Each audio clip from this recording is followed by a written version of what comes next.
Dontaesboxingnation. Dontaesboxingnation. Hi, yo, this is Raven, and you're watching Dontaesboxingnation. Hi, you're watching Dontaesboxingnation.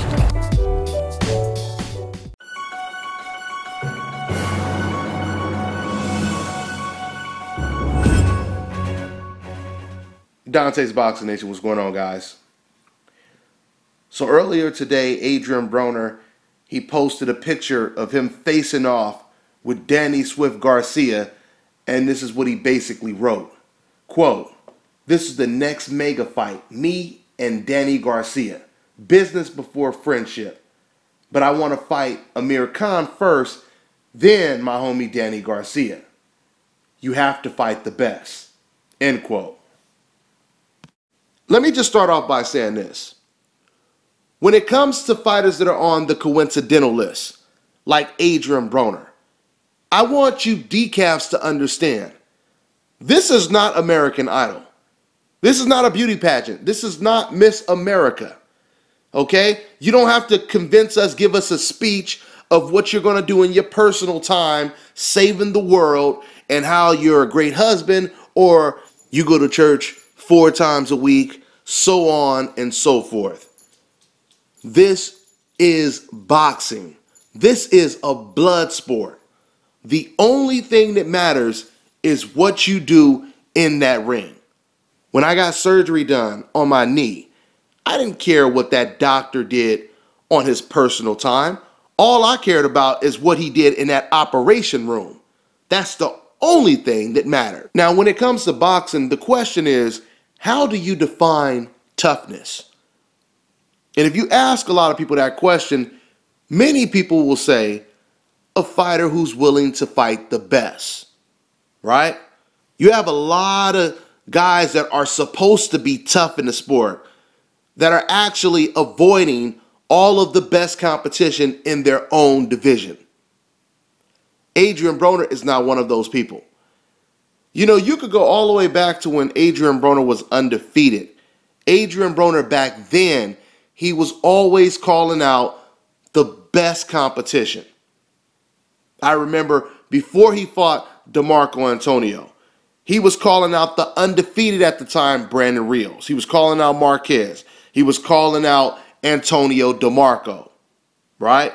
The only one that stepped up to the plate was Antonio DeMarco, or at least the only fighter around Adrien Broner's division at the time. So Adrien Broner, he fights DeMarco Antonio, beats him in impressive fashion. Then he jumps up to welterweight. He fights Marcos Maidana, one of the hardest punchers in the entire sport. He loses to Marcos Maidana. Now, a lot of fighters, when they lose a fight like that, they don't usually pursue a rematch, or at least not right away. If you don't believe me, ask Abner Mares.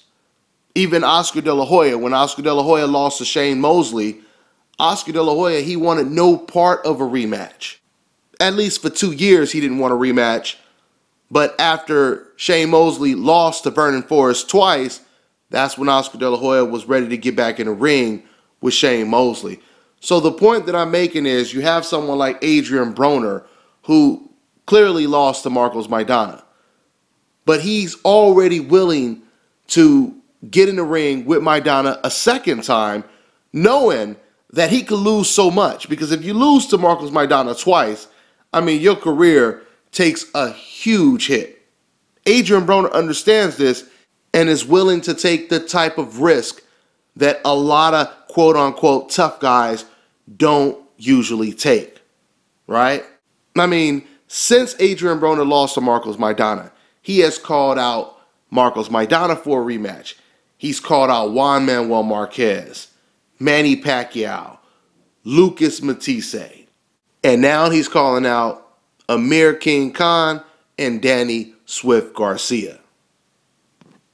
So Floyd Mayweather fights Manny Pacquiao, he gets called a chicken, according to these decafs.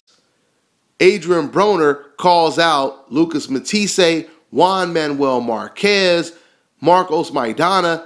They all turn down the fight, and yet None of these fans that call Floyd Mayweather a chicken call these fighters a chicken. What a coincidence.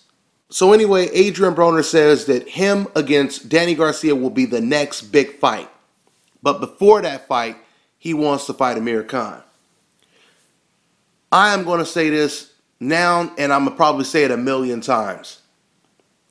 Thanks to Al Heyman, that we are going to see some of the biggest fights, and the majority of them are going to be on free TV. This is a great time to be a boxing fan. We are most likely going to get to see more meaningful fights in 2015 than we have seen in a couple of years. So with Amir Khan not really having anywhere to go, he doesn't want to fight against Kell Brook. Adrien Broner is willing to fight anybody and everyone. It seems like that fight is going to most likely come to fruition. If we don't get the Khan fight, I wouldn't be surprised if we get Broner versus Robert the Ghost Guerrero. Another great matchup. I'll tell you right now, though, a lot of these matchups are very tough for Adrien Broner. I mean, don't get me wrong, they're tough for Khan and Guerrero as well, but as far as I'm concerned, I haven't seen that same Broner that beat DeMarco Antonio yet since the Maidana loss. So let's see what happens in the future. I reckon we'll be hearing another big announcement in the next couple of months when it comes to Adrien Broner. And that's pretty much all I got for now. I'm on to the next one.